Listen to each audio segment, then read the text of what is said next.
अमरीकी सदर Donald Trump ने कहा है कि आज सुबह लबनान पर किया गया इस्राईली हमला नहीं होना चाहिए था। हमला इस खास दिन हुआ जब हम ईरान के साथ डील करने के करीब हैं। इस्राईली हमले से ईरान डील के अमल में खलल नहीं होना चाहिए। हम लबनान समेत मशरिक़ वस्ता में क़याम अमन के लिए डील के बहुत करीब हैं। सदर ट्रंप का कहना है कि तमाम फ़रीक़ैन को पीछे हट जाना चाहिए। अमरीकी सदर ने कहा कि इसराइल को किसी भी ख़तरे के ख़िलाफ़ अपने दिफा का हक़ हासिल है। इसराइल की जानिब से लबनान में कहीं भी हमले नहीं होने चाहिए। हिज़्बुल्लाह की जानिब से भी इसराइल पर कोई हमला नहीं होना चाहिए। ये एक तवील और ख़ूबसूरत अमन का आगाज़ हो सकता है, इसे ज़ाया नहीं होने दें।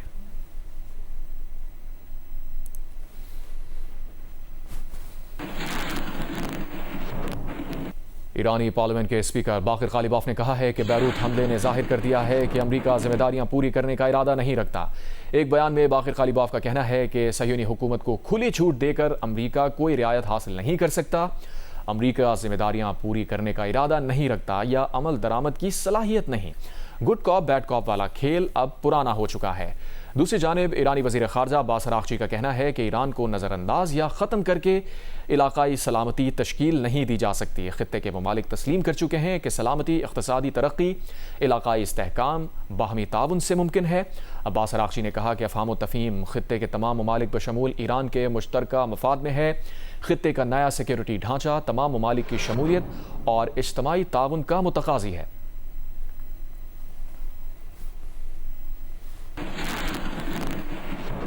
इसराइल की लबनान जंगबंदी की खिलाफ वर्जियाँ जारी हैं। इसराइल के जंगी तैयारों ने बैरूत के जनूबी इलाके को मिसाइलों से निशाना बनाया।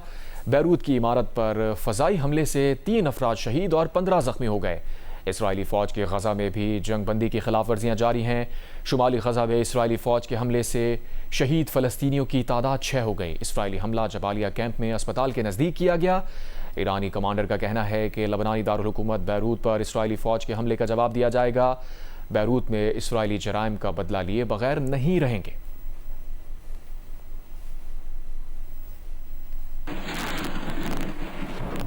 ईरानी खबर एजेंसी फार्स के मुताबिक कतर का सालसी वफ़द इस वक्त तेहरान में मौजूद है। कतरी सालसियों के ज़रिए ईरानी मुतालबात और शराइत दूसरे फ़रीक़ैन पहुँचा रहे हैं। अभी तक कोई चीज़ हतमी नहीं हुई। खबर एजेंसी के मुताबिक किसी भी पेशरफ से कता नज़र ईरान के शर्त पर तमाम मुतालबात पूरे किए जाएंगे। तेहरान की तमाम मुतालबात मान लिए तो डील पर दस्तखत ट्रंप के मुकर्रर करदा टाइम फ्रेम में नहीं होंगे।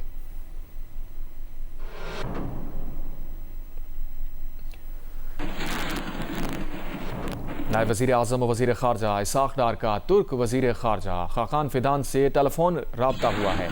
तर्जुमान दफ्तर ख़ारजा के मुताबिक ख़ित्ते की बदलती सूरत हाल और ईरान अमरीका मुज़ाकराती पेशरफ्त और तबादला ख्याल किया गया। दोनों रहनुमाओं ने ईरान अमरीका मफ़ाहमत की जानिब पेशरफ्त का खैर मक़दम किया। ख़ित्ते में पायदार अमन व इस्तेहकाम की उम्मीद का इजहार किया। पाकिस्तान और तुर्की ने इलाकाई सूरत हाल पर करीबी राब्ते बरकरार रखने पर इत्तफ़ाक़ किया और अहम इलाकाई पेशरफ्त पर मुशावरत जारी रखने के अज़्म का अदा किया। दूसरी जानिब इसाक़ डार और मिस्री वज़ीर ख़ारजा बदर अब्दुल आती का भी टेलीफोन पर राब्ता हुआ है। तर्जुमान दफ्तर ख़ारजा के मुताबिक दोनों रहनुमाओं के दरमियान ख़ित्ते की सूरत हाल पर तबादला ख्याल किया गया। अमरीका और ईरान के दरमियान मफ़ाहमत की जानिब पेशरफ्त खुशाइन करार दी और करीबी राबते बरकरार रखने पर इत्तफ़ाक़ किया। दोनों रहनुमाओं ने इत्तफ़ाक़ किया कि अमरीका और ईरान के दरमियान जारी पेशरफ्त ख़ित्ते के लिए मुस्बत इशारा है।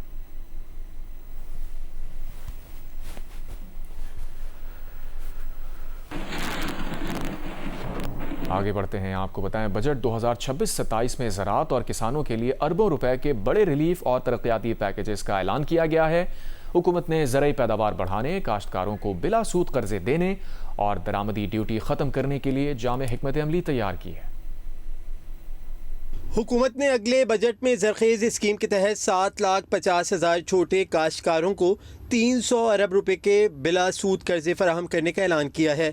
ज़राई मशीनरी बशमूल ट्रैक्टर, कंबाइन हार्वेस्टर समेत ड्यूटी फ्री दरामद के लिए 5 अरब सब्सिडी के लिए मुख्तस किए गए हैं। इसके अलावा 12 एकड़ से कम रकबे के मालिक किसानों का 1,500 रुपये फ़ी एकड़ सब्सिडी दी जाएगी। खाद की कीमत कम रखने के लिए खाद फैक्ट्रियों को 20 अरब रुपए का पैकेज दिया जाएगा। जल्द खराब होने वाली फसलों को महफूज बनाने के लिए स्टोर्स तामीर करने के लिए 7.1 अरब रुपए मुख्तस किए गए हैं। बजट दस्तावेज के मुताबिक मौसमी तब्दीली से निमटने और ज़राई शोबे को नुकसानात से बचाने के लिए आलमी बैंक की मदद से $20 करोड़ मुख्तस किए गए हैं। बलूचिस्तान में ज़राई ट्यूबवेलों के लिए 3 अरब सब्सिडी दी जाएगी। यूरिया खाद की कीमत कम रखने के लिए 10 अरब रुपए की सब्सिडी दी जाएगी। वज़ीर आज़म यूथ बिजनेस और ज़राई प्रोग्राम्स के तहत 20 अरब मुख्तस किए गए हैं। वज़ीर आज़म यूथ एग्रीकल्चर एंड बिजनेस कर्ज स्कीम के तहत 109 अरब रुपए, ज़राई फाइनेंसिंग की सरकारी सब्सिडी के लिए 9.5 अरब रुपए मुख्तस किए गए हैं।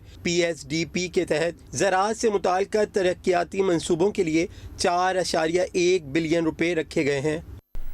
वज़ीर आला सिंध मुराद अली शाह ने कराची में शाहराह भुट्टो को शाहराह फैसल से मुंसलिक करने के लिए तामीर किए गए अजीमपुरा फ्लाईओवर का इफ्तिताह कर दिया। मुराद अली शाह का कहना है कि 1 अरब 56 करोड़ की लागत से मंसूबा रिकॉर्ड 90 दिनों में मुकम्मल किया। इससे कोरंगी, शाह फैसल कॉलोनी, मलीर और एयरपोर्ट जाने वालों को सहूलत होगी, जबकि कराची के ट्रैफिक मसाइल के हल में भी मदद मिलेगी।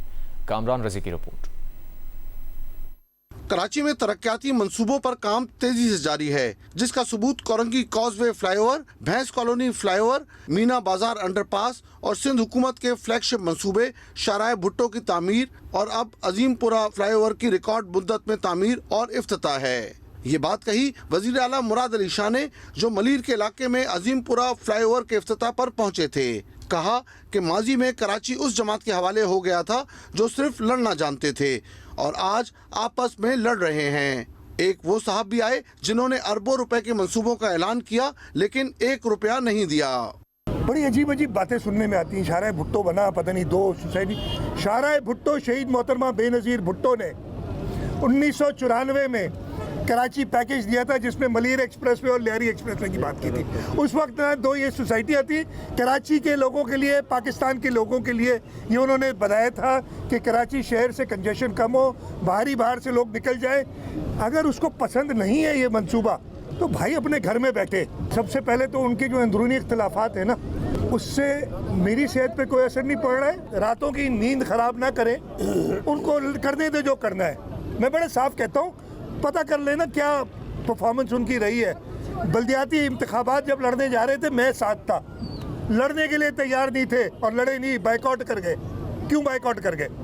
इस मौके पर वजीर आला सिंध ने वजीर बल्दियात नासिर शाह, मेयर कराची और शहरियों के हमरा फ्लाईओवर पर वॉक भी की। उन्हें बताया गया कि इस मंसूबे के तहत 700 मीटर तवील फ्लाईओवर, तकरीबन 2075 मीटर तवील नक्कासी आब के निज़ाम की बहाली, 850 मीटर फुटपाथ, नई चौरंगी, दरमियानी हिफाजती रुकावटें और 93 खंबे और 157 जदीद लाइट्स पर मुश्तमिल जामिया स्ट्रीट लाइटिंग सिस्टम भी नस्ब किया गया है। वज़ीर आला सिंध मुराद अली शाह ने कहा कि 90 दिनों में मंसूबे की तकमील बल्दिया उज़्मा कराची और बल्दियाती इदारों की सलाहियत का सबूत है। कैमरामैन शेर ज़मीर के साथ कामरान रजी, जियो न्यूज़, कराची। वज़ीर आला सिंध ने सखर बैराज की बहाली और अपग्रेडेशन मंसूबे का इफ्तिताह कर दिया। कहा, सखर बैराज सिंध के ज़रई मुस्तक़बिल की ज़मानत है। 23 अरब 43 करोड़ रुपए से ज़ायद लागत का मंसूबा लाखों आबादगार ख़ानदानों के मुस्तक़बिल को महफूज बनाएगा। उन्होंने कहा कि सखर हैदराबाद मोटरवे के लिए वफाक ने 30 अरब रुपए मुख्तस किए हैं, जिस पर जनवरी में काम शुरू हो जाएगा। सखर में इफ्तिताही तकरीब से पहले सूबाई वज़ीर जाम खान शुरू और सेक्रेटरी इरिगेशन ने वज़ीर आला सिंध को ब्रीफिंग दी। इस मौके पर वज़ीर आला का कहना था, अपग्रेड शुदा सखर बैराज सैलाबी ख़तरात से निमटने और आपाशी निज़ाम को मज़ीद मजबूत बनाएगा। तकरीबन 1 सदी बाद पहली बार सखर बैराज के फ़र्श और अहम इंफ्रास्ट्रक्चर की जामे मुकम्मल बहाली की गई है। सखर बैराज की 44 दरवाजे जदीद तरीन निज़ाम के तहत तब्दील किए गए हैं। मीडिया से गुफ्तगू में कहा कि वज़ीर आज़म को खतूत लिखे हैं कि सूबे को हिस्से का पानी फराहम किया जाए। मैंने 3 दिन पहले वज़ीर आज़म साहब को एक ख़त लिखा था और उनसे कहा था कि हमें हैरत है कि पिछले साल के मुकाबले में दरियाए सिंध में भी पानी ज़्यादा आ रहा है। यानी मैंने वो उस ख़त के लिखने के बाद हमारी कुछ खुर्शीद शाह साहब इधर थे हमारे साथ, इस्लामाबाद में थे। उन्होंने मीटिंग की इरसा के साथ। उन्होंने पहले तो इनकार किया कि नहीं ऐसा नहीं है। फिर जब कहा अच्छा भाई तुम बता दो क्या है, जब उन्होंने नंबर दिखाए तो हमारी जो कहानी थी कि 41% शॉर्टेज है। वो जाहिर हो गई। उसके बाद से आज तक 20,000 क्यूसिक पानी बढ़ा है, 95 वो है ना, लेकिन अभी भी ये कम है। तो ये समझ नहीं आ रही ये क्या साजिश है, ये ऐसी मैं जवाब कर लूँ, ये ऐसी साजिश है जो इस मुल्क में इरिगेशन प्रोजेक्ट्स को बंद करने की क्या बात हो रही है कि आगे भी कोई प्रोजेक्ट ना बने, पानी यही नहीं तो कहाँ से बनेगी कोई प्रोजेक्ट। तो इस पे नज़रसानी करें। मैं किसी पे इल्ज़ाम नहीं लगाऊंगा चोरी हो रहा है नहीं हो रहा है कौन जा रहा है, मैं अपने हिस्से का पानी मांग रहा हूँ। वज़ीर आला खैबर पख्तूनख्वा सुहेल आफरीदी ने कहा है कि पेशावर की बहाली के लिए 200 अरब रुपए के मंसूबे पर स्टेक होल्डर्स से मुशावरत जारी है। उन्होंने ये बात ring road, PDA, toll plaza Hayatabad पर अंडरपास मंसूबे का संगे बुनियाद रखने के मौके पर कही। इस मौके पर उन्होंने कहा कि पहले दिन से उनके खिलाफ प्रोपेगेंडा किया जा रहा है। वफाकी हुकूमत अवाम पर बोझ है जिसने अवाम के लिए कुछ नहीं किया। नया माली साल खैबर पख्तूनख्वा के अवाम के लिए अमन, तरक्की और खुशहाली का साल साबित होगा। उन्होंने कहा कि दलाजाक रोड अंडरपास पर पहले ही काम जारी है। पुश्तखर्रा और जमील चौक अंडरपास और हज़ार खानी ओवरपास का जल्द इफ्तिताह किया जाएगा। वफाकी वज़ीर पार्लिमानी उमूर तारिक फजल चौधरी ने कहा है कि पीपल्स पार्टी ने आज़ाद कश्मीर इंतखाबात मुलतवी करने से मुताल्लिक़ नून लीग से मुशावरत नहीं की। 4 अगस्त हमारे पास आखिरी तारीख है जिससे पहले इंतखाबात होने हैं। अगर आज़ाद कश्मीर के इंतखाबात को मुलतवी किया जाता है तो वो गैर आइनी होगा। आज़ाद कश्मीर में इलेक्शन ही तमाम मसाइल का हल है। तारिक फजल चौधरी का कहना है कि मीरपुर डिवीज़न, मुजफ्फराबाद डिवीज़न में हालात नॉर्मल हैं, सिर्फ रावलाकोट में कशीदगी पाई जाती है। रावलाकोट में जिन कीमती इंसानी जानों का नुकसान हुआ है वो बाइसे अफसोस है। एक्शन कमेटी को हुकूमत आज़ाद कश्मीर ने कलअदम करार दिया है। वो धरना ख़त्म करें, धरने ख़त्म हों तो हम देखें सूरत हाल को कैसे मामूल पर ला सकते हैं। पाकिस्तान पीपल्स पार्टी आज़ाद कश्मीर ने जो प्रेस कॉन्फ्रेंस के ज़रिए आज़ाद कश्मीर में जो आइंदा होने वाले इंतखाबात हैं उन्हें मुलतवी करने की बात की है पाकिस्तान मुस्लिम लीग नून से, चाहे वो हमारी मदर पार्टी है या हमारी PMLN AJK है, उनसे कोई मुशावरत नहीं हुई। और जहाँ तक इंतखाबात के इनेकाद का ताल्लुक़ है, जो कि इलेक्शन शेड्यूल जारी हो चुका है आज़ाद कश्मीर में और 27 जुलाई को पोलिंग डे है, ये किसी की ख्वाहिश पे ये शेड्यूल जारी नहीं हुआ। ये आज़ाद कश्मीर का जो इंटरिम कॉन्स्टिट्यूशन है ये उसके तहत इंतखाबात हो रहे हैं। और हमारे पास जो आखिरी तारीख है जिससे पहले इंतखाबात होने हैं वो 4 अगस्त है, क्योंकि मौजूदा असम्बली ने 3 अगस्त को हलफ उठाया था और 4 अगस्त से पहले हर सूरत ये इलेक्शन होने हैं। और असम्बली की मुद्दत ख़त्म होने से 45 दिन पहले ये शेड्यूल दिया जाता है। तो लिहाजा 27 जुलाई की जो तारीख है वो आज़ाद कश्मीर के कॉन्स्टिट्यूशन के मुताबिक दी गई है। और अगर आज़ाद कश्मीर के इंतखाबात को मुलतवी किया जाता है तो वो गैर आइनी होगा। वफाकी वज़ीर इत्तलात अता तारर का कहना है कि आज़ाद कश्मीर के इंतखाबात मुलतवी या आगे बढ़ाने का फ़ैसला तमाम सियासी जमातों की मुशावरत से होना चाहिए। ये मुस्लिम लीग नून आज़ाद कश्मीर का मैंडेट है कि वो इस पर क्या राय कायम करते हैं। तमाम सियासी पार्टियाँ इससे मुताल्लिक़ जो राय कायम करेंगी हम उसके मुताबिक चलेंगे। पार्टी आज़ाद कश्मीर ने इंतखाबात को मुलतवी करने के हवाले से प्रेस कॉन्फ्रेंस किया कि इन हालात में इलेक्शन नहीं हो सकते, इंतखाबात को मुलतवी किया जाए। मुस्लिम लीग नून का क्या इस पे मौक़िफ़? देखिए, ये जो भी इस पे राय कायम होगी तमाम पार्टीज़ की मशावरत के बाद होनी चाहिए। और इस पे मैं वफाक में बैठ के कमेंट इसलिए नहीं करूँगा कि ये मुस्लिम लीग नून आज़ाद कश्मीर का मैंडेट है कि वो इस पे क्या राय कायम करते हैं। जो तमाम सियासी पार्टियाँ इस पे राय कायम करेंगी उसके मुताबिक ही हम चलेंगे। सदर आज़ाद कश्मीर चौधरी लतीफ़ अकबर ने कहा है कि पीपल्स पार्टी समेत दीगर सियासी जमातें और हुकूमत की कोशिश है कि मामले को मुज़ाकरात के ज़रिए हल किया जाए। आज़ाद कश्मीर हुकूमत भी बात करने के लिए तैयार है। मुजफ्फराबाद में मीडिया से गुफ्तगू में कहा, नून लीग भी सूरत हाल पर बैठ कर बातचीत करने का कह रही है। पॉलिटिकल पार्टीज़ भी और आज़ाद कश्मीर गवर्नमेंट भी पूरे तरीके से उनकी ये कोशिश रही है कि इस मामले को डायलॉग के जरिए हल किया जाए। और इस सिलसिले में प्राइम मिनिस्टर AJK खुद चल के शौकत मीर साहब के घर गए, उनको रिक्वेस्ट की कि आप बैठें और बात करें और हमें 1 हफ्ते का मौका दें ताकि हम इससे बैठ के बात कर लें। लेकिन उन्होंने कोई बात नहीं मानी है इस वक्त भी। उसके बाद हमारी चेयरमैन बिलाल भुट्टो ज़रदारी साहब से मुलाकात है। बिलाल भुट्टो ज़रदारी साहब ने बहुत ओपनली ये बात कही है कि आप लोग डायलॉग करें और उसका जो है वो बात करें। तो फिर उस पर उन्होंने चेयरमैन साहब ने कहा जी कि मैं प्राइम मिनिस्टर पाकिस्तान से भी बात करूँगा। और दीगर लोगों से बात करके इस डायलॉग के रास्ते को खोलेंगे और कोई ना कोई रास्ता निकालेंगे, क्योंकि पीपल्स पार्टी की बुनियादी मसला किसी भी रखी गई है। गवर्नमेंट है ये तो बिल्कुल तैयार है जी बात करने के लिए। मैं आपको ऑनेस्टली ऑन रिकॉर्ड बता देना चाहता हूँ, और इसका प्राइम मिनिस्टर साहब ने और बाकी लोगों ने असम्बली के फ्लोर में भी इजहार किया। Welcome back. और यहाँ आपको बताएं, चेयरमैन मुत्तहदा कौमी मूवमेंट खालिद मकबूल सिद्दीकी ने कहा है कि पूरे मुल्क में MQM का एक भी काउंसलर नहीं, उसके बावजूद MQM बल्दियाती इदारों को इख्तियार दिलाने के लिए आइनी तरमीम का मुतालबा कर रही है। कराची के मुकदमे और पैकेज के लिए हर दौर में सिर्फ MQM पाकिस्तान ने आवाज़ उठाई। मुत्तहदा कौमी मूवमेंट के तहत कराची के होटल में कराची डायलॉग के उन्वान से सेमिनार मुनक़्क़िद किया गया। सेमिनार में कारोबारी, सियासी, समाजी और सहाफ़ी बरादरी से ताल्लुक़ रखने वाले अफराद ने शिरकत की। साबिक गवर्नर सिंध मोइनुद्दीन हैदर ने कहा कि 18वीं तरमीम की वजह से विफाक कमज़ोर और सूबे मजबूत हुए। मुल्क में नए सूबे या इंतज़ामी यूनिट्स का क़याम ज़रूरी है। रुकन कौमी असम्बली जावेद हनीफ ने कहा कि कराची का फ़ैसला किसी असम्बली की 2/3 अक्सरियत नहीं, कराची के अवाम करेंगे। सीनियर सहाफ़ी मज़हर अब्बास ने कहा कि कराची को किसी एक इदारे के ज़ेर इंतज़ाम होना चाहिए और तमाम निज़ाम मेयर के मातहत होना चाहिए। चेयरमैन आबाद हसन बख्शी ने कहा कि कराची वाले कॉम्प्रोमाइज़ ज़िंदगी गुजार रहे हैं। चेयरमैन MQM ने इख्तितामी खिताब में कहा, बल्दिया फैक्ट्री से लेकर हकीम सईद और अमजद साबरी तक MQM के ख़िलाफ़ एक भी मुकदमा और इल्ज़ाम साबित नहीं किया जा सका। आज MQM 140A पर उस वक्त बात कर रही है और हर आने वाली तरमीम में एक ही नुक्ता रख रही है जब पूरे पाकिस्तान में MQM का एक काउंसलर भी नहीं है। हमने इलेक्शन में हिस्सा नहीं लिया ना। वो पाकिस्तान पीपल्स पार्टी जो MQM के मेयर को काम नहीं करने देती थी, उसी पाकिस्तान पीपल्स पार्टी का मेयर है ना यहाँ पर, तो अब काम क्यों नहीं हो रहा? ख़ातिन आज़ाद, मुझे कहने की इजाज़त दीजिए, कराची में जो सूरत हाल है, जो कराची के हालात हैं, माशाअल्लाह इस पर कौमी इत्तेफाक राय पाया जाता है। सबकी बड़ी मेहनतों से और बड़ी मोहब्बतों से कराची का ये हाल हुआ है। 2018 में तो हम नहीं जीते थे ना, हरवाए गए थे या हार गए थे, तो वो लोग चेंज कर देते ना कराची को। खालिद मकबूल के बयान पर रद्द-ए-अमल का इजहार करते हुए सिंध के सीनियर वज़ीर शर्जील इनाम इमन ने कहा है कि कराची किसी एक जमात की जागीर नहीं, मुल्क का माशी हब और सिंध का दारुल हुकूमत है।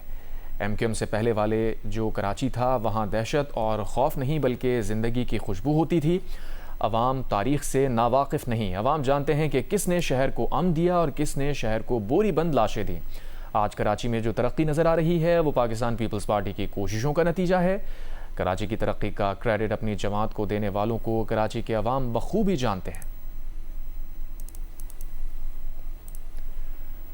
चकवाल में CCD एहलकार की मुबैना फायरिंग से 9 साल की बच्ची हानिया अदील की हलाकत की तफ्तीश मकामी पुलिस से लेकर CCD के सुपुर्द कर दी गई। गिरफ्तार एहलकार को अदालत ने जुडिशल रिमांड पर जेल भेज दिया।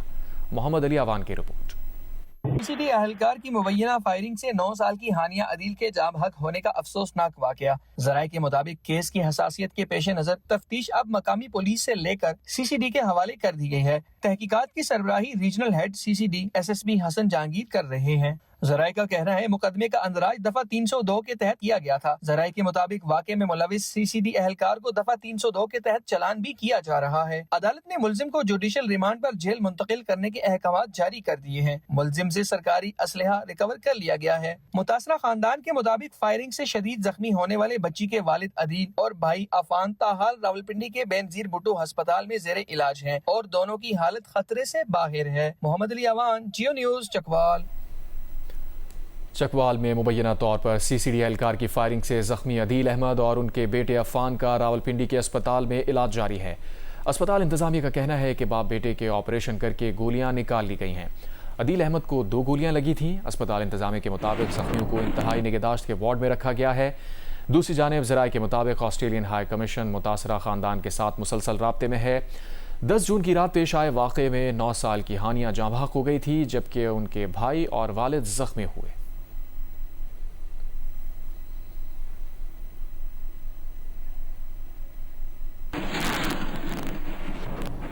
CCD पंजाब के सरबराह सुहेल जफर चट्ठा ने कहा है कि चकवाल वाक़े की मुतासरा फैमिली को इंसाफ की मुकम्मल फराहमी तक उनके साथ हैं। मुताल्लिका CCD एहलकार को जुडिशल कर दिया गया। जल्द उसे चलान भी किया जाएगा। किसी एक वाक़े की वजह से पूरे इदारे या उसकी कारकर्दगी पर सवाल उठाना मुनासिब नहीं। सुहेल ज़फ़र चट्टा ने कहा कि हमसे जो गलती हुई उसका अजाला करेंगे।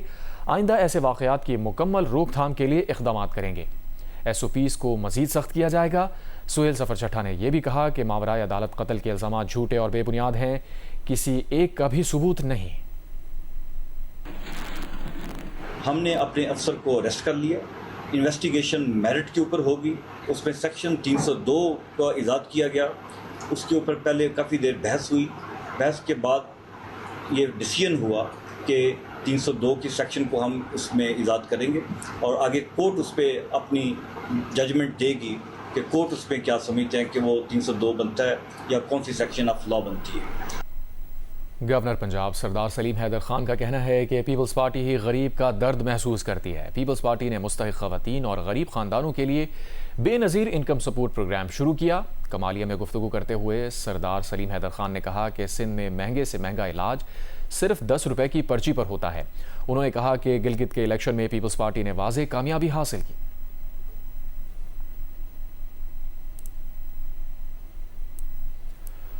रूसी सदर पुतिन और अमरीकी सदर ट्रंप के दरमियान टेलीफोन पर गुफ्तगू हुई है। दोनों रहनुमाओं के दरमियान 1 घंटे तवील बातचीत हुई। रूसी मीडिया के मुताबिक सदर पुतिन ने ट्रंप को 80वीं सालगिरह पर मुबारकबाद दी। ट्रंप ने बताया अमरीका ईरान माहिदा होना आज ऐलान हो सकता है। सदर पुतिन ने ईरान अमरीका तनाज़ा हल करने की जानिब इत्मीनान का इजहार किया।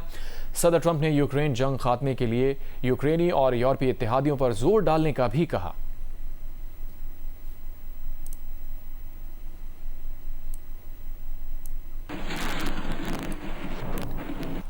अमेरिका की डेमोक्रेट रुकन कांग्रेस प्रमीला जयपाल ने कहा है कि इसराइल को दिया जाने वाला वाइट फास्फोरस एक ख़तरनाक केमिकल है जो इसराइली फ़ौज गज़ा और लबनान में शहरी आबादी के ख़िलाफ़ इस्तेमाल कर रही है। उन्होंने कांग्रेस में इसराइल को वाइट फास्फोरस की तरसील और फ़रोख्त पर पाबंदी की कानूनी तरमीम मुतारिफ करा दी। प्रमीला जयपाल का कहना था कि वाइट फास्फोरस जहाँ गिरता है वहाँ आग भड़क उठती है और इंसानी जिल्द को छू जाए तो इलाज के बावजूद ज़ख्म नहीं भरता। अमेरिका की जानिब से ऐसा ख़तरनाक केमिकल इसराइल को देना उसके जराइम में हिस्सेदार बनना है। ये अमेरिका की अखलाकी जिम्मेदारी है कि इसराइल को वाइट फास्फोरस की फ़रोख्त या तरसील फौरी रोकी जाए।